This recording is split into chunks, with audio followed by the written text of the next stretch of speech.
It's 8 p.m. Cairo local time and you're watching Q News. We begin tonight's bulletin with the latest developments in the Gaza Strip.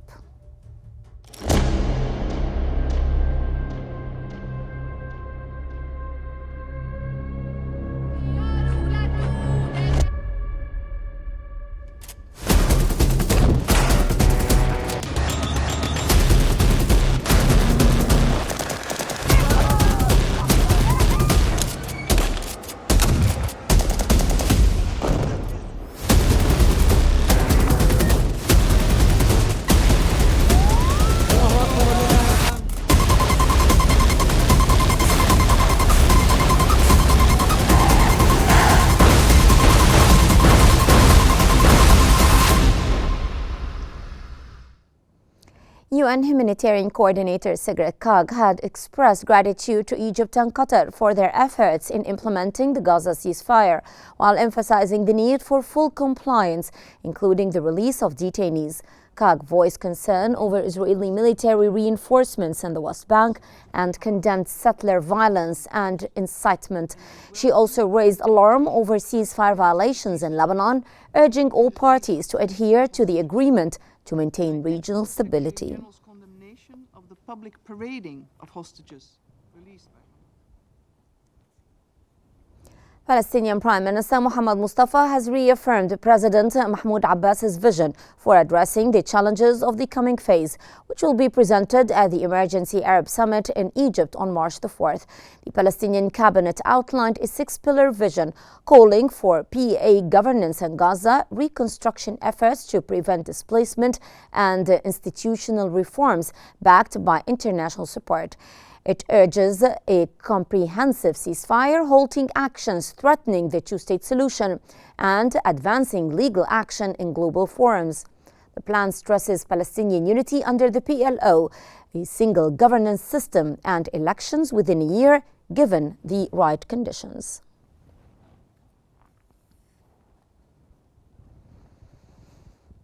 3 children have died due to the severe cold in the Gaza Strip, while the condition of others remains critical. The people of the Gaza Strip are suffering from a lack of shelter and medical treatment due to the occupation's aggression, as well as shortage of heating methods caused by the scarcity of fuel, all amidst a severe polar cold wave.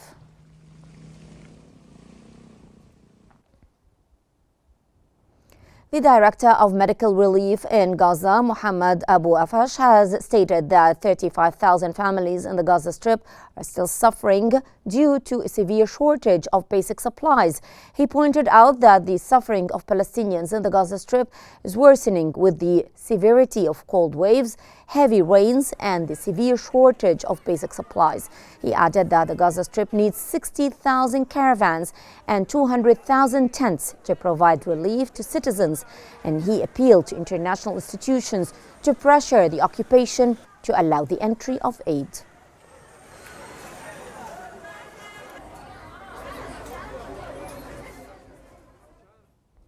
The World Food Programme, WFP, has announced that the ceasefire in Gaza has allowed it to bring in more than double the monthly average of food it delivered prior to the ceasefire being in place. The agency successfully provided full food rations, restocked and reopened bakeries, and reached families throughout the Gaza Strip.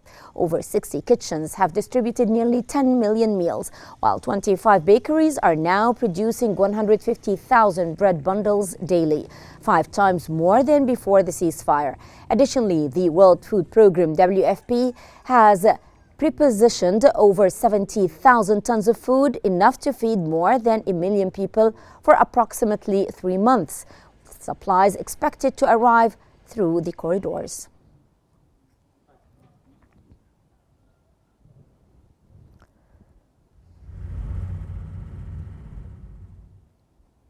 Leader of the Israeli Democrats, Yair Golan, has accused Prime Minister Benjamin Netanyahu of abandoning detainees in Gaza in order to clinch to power. Golan warned that Israel is facing its gravest existential crisis, driven by internal fractures rather than external threats. He claimed that Netanyahu fears releasing the detainees could destabilize his coalition. Furthermore, he asserted that Hamas continues to exist because of Netanyahu, who in turn sustains his political rule through its survival.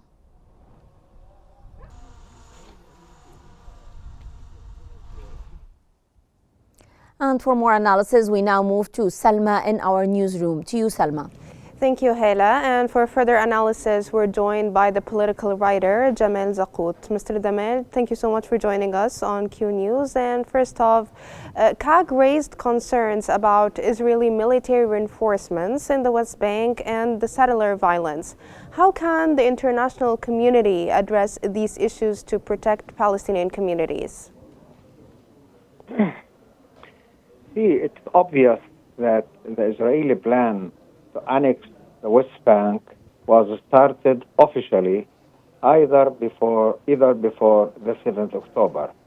Israel killed hundreds of Palestinians before 7th October in a very clear plan to evict the Palestinians from their villages and camps as a first step towards the full annexation of the West Bank.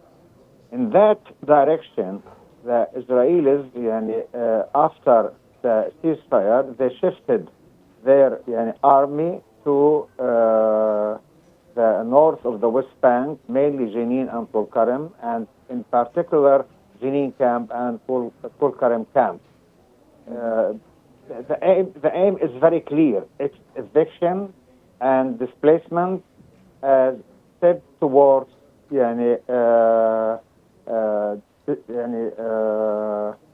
pushing them outside Palestine and the West Bank.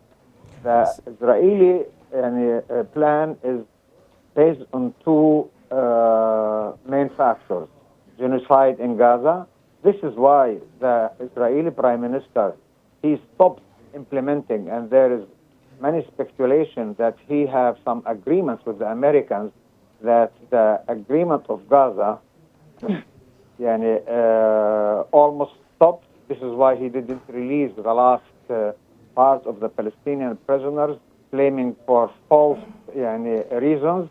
Israel committed more than 150 violations, but the main one is that Israel is refusing to start the second phase negotiation, which entitled to begin in the day 16 of beginning of the ceasefire. What's going on? The Palestinian Prime Minister Mohammed Mustafa outlined a 6-pillar vision for addressing challenges. Which of these pillars do you believe is the most critical to achieving peace? To achieve peace, Palestinians should be united. So the Jenin agreement should be implemented. And I don't know why the Palestinian leadership is hesitating to go forward in implementing it and to form a new government which is accepted by all the factions. Because it's obviously any government cannot work in the Gaza Strip without this kind of agreement. The second, the position of the Palestinian government absolutely is zero, if not negative, concerning the situation in the West Bank. Unfortunately, the security forces, they who started to seize the refugee camp of Jenin, then the Israelis consider that attempt as a green line for them to continue what the BA didn't succeed to do. This is a normal situation. Palestinian need for comprehensive ceasefire with Israel covering the West Bank and Gaza Strip, because the Israelis who trying to violate the agreement in Gaza, they are in a daily basis attacking and killing and evicting people, and in the same time the Israeli settlers who officially armed by the government, by the previous minister Ben Gvir, by 100 guns to 100,000 guns for 100,000 settlers.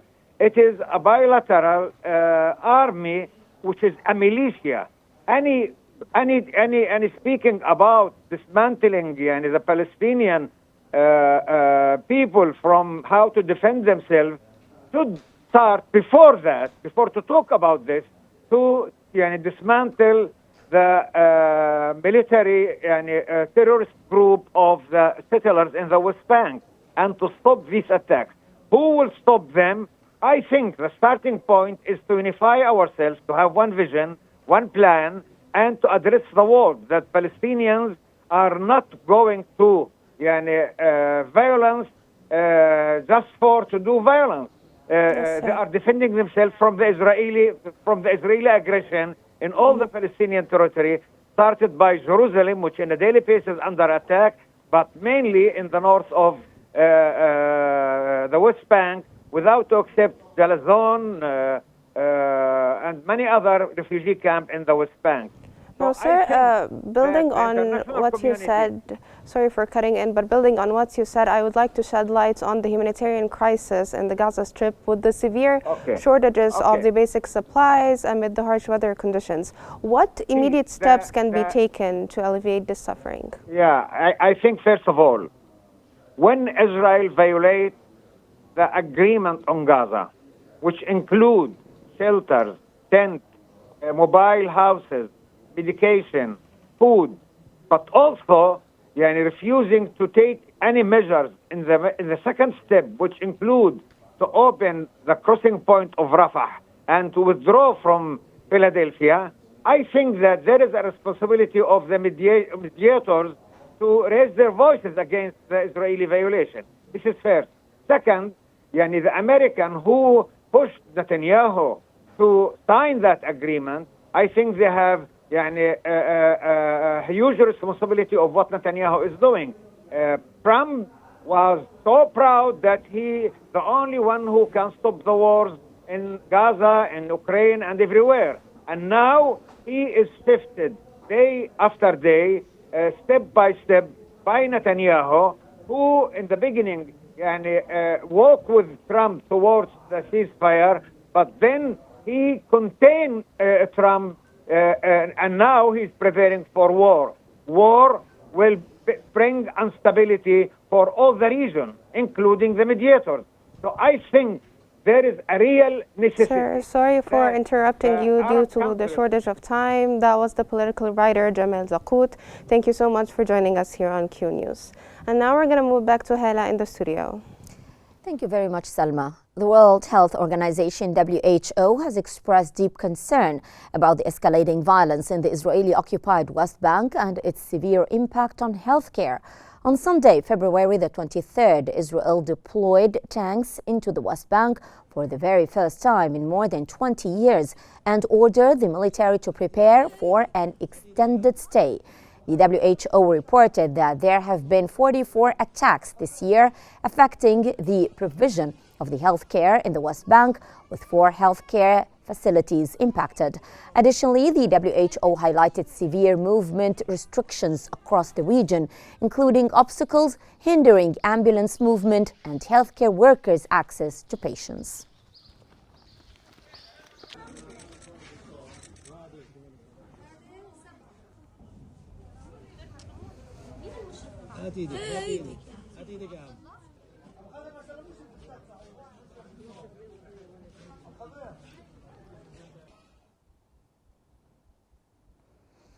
Israeli occupation forces have demolished 2 mobile homes in Al Bustan neighborhood of Silwan, located south of Al-Aqsa Mosque compound in occupied East Jerusalem.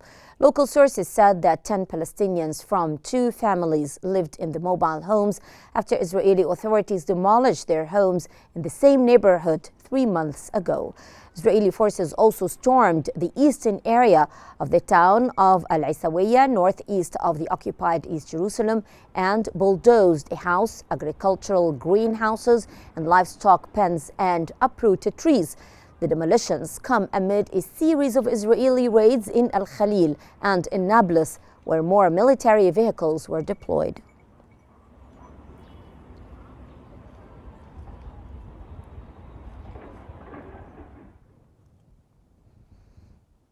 The Israeli army's ongoing offensive on the Tul Karm refugee camp in the northern occupied West Bank has forced 12,000 Palestinians from their homes. Deputy Governor Faisal Salama said in a statement that the occupation authorities are still occupying and besieging the Tul Karm camp and displacing its residents at gunpoint. He added that the Israeli forces are still wreaking havoc in the houses, streets, alleys, and all facilities in the camp.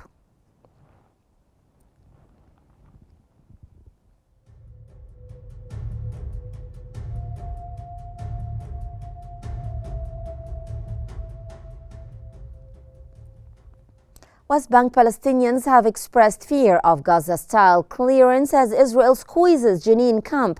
Palestinians have said that the real intention appears to be a large-scale permanent displacement of the population by destroying homes and making it impossible for them to stay.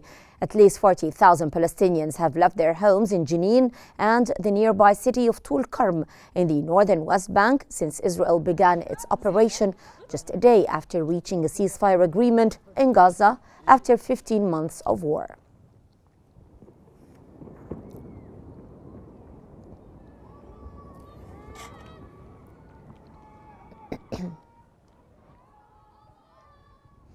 Jordan's King Abdullah II has warned of escalating tensions in the occupied West Bank and emphasized the importance of supporting a two-state solution. In a call with U.S. Congressman Brian Mast, he emphasized the importance of rebuilding Gaza without displacing its residents and urged the continuation of a sustained ceasefire along increased humanitarian aid. The discussion also included strengthening U.S.-Jordan strategic ties.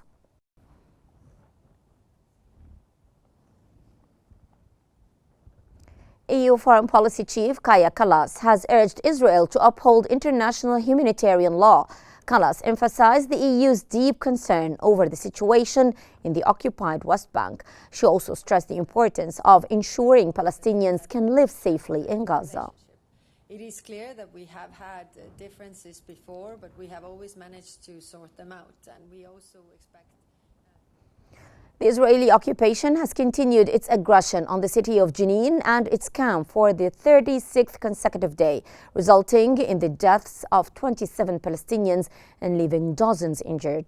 Israeli occupation forces withdrew from Qabatiyya after a 48-hour raid that caused extensive destruction, including damage to infrastructure, shops, water and electricity networks, and homes. 2 people were injured and several others were detained during the operation. In Jenin, 20,000 people have been displaced, over 430 homes destroyed, and 2,000 students are unable to attend school.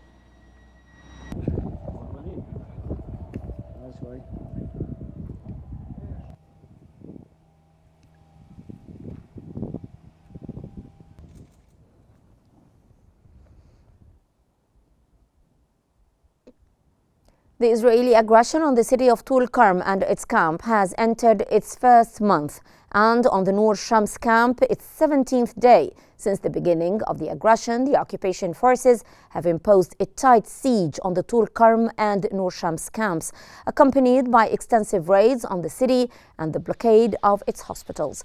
The aggression has also caused significant destruction to infrastructure, including electricity, water, sewage, and communication networks.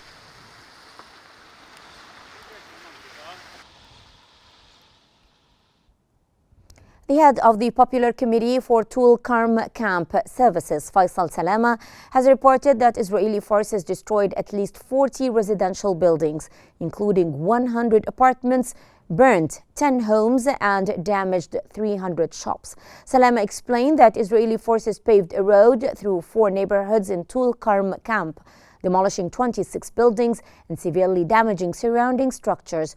Over 12,000 residents were forcibly displaced, while education was suspended for 2,000 students, and health services were halted. Salama noted that the occupation aims to weaken the refugee issue, destroy the camp's symbolism, and reduce its population by erasing its architectural and demographic identity.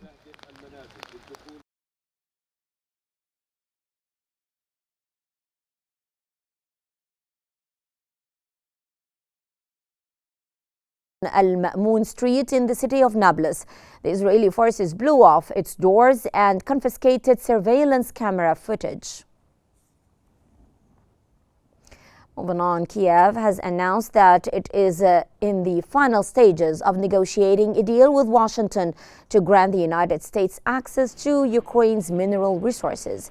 The Ukrainian government source said that the U.S. did not like the idea of including wording about providing security guarantees.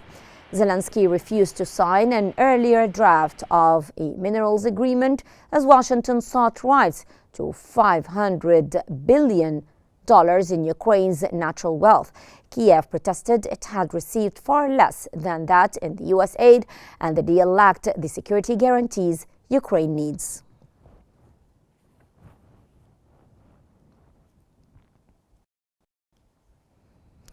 Russian Foreign Minister Sergei Lavrov has said that a United Nations Security Council vote to adopt a U.S. drafted resolution showed the causes of the conflict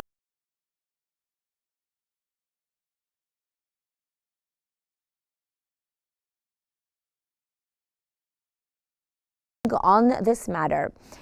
He also stressed that the UN, both during session of the General Assembly and in the Security Council, have demonstrated the understanding of the lack of alternatives of an approach aimed at the removal of root causes of the crisis is finding its way.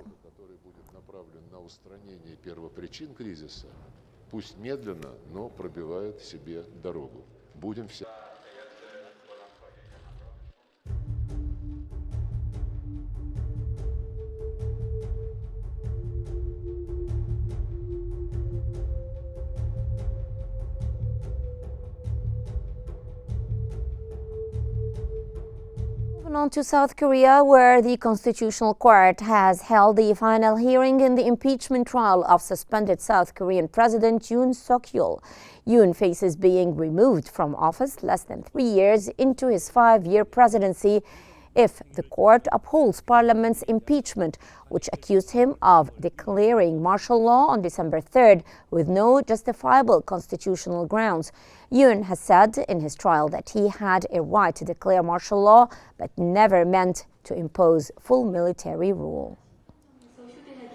적당하지 않은 물건은 물품 보관이 누구든지 재판장의 허가 없이 녹음, 녹화, 촬영.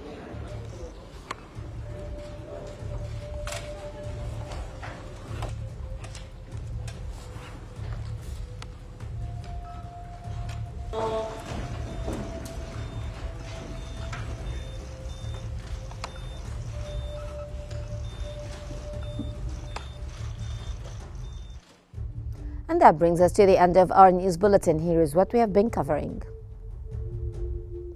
UN Humanitarian Coordinator Sigrid Kaag thanks Egypt and Qatar for their Gaza ceasefire efforts, stressing full compliance, including detainee release.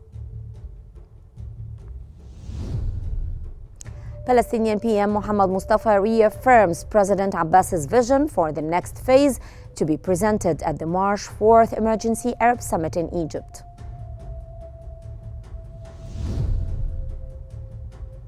And the WHO expresses deep concern over escalating violence in the Israeli-occupied West Bank and its severe impact on healthcare.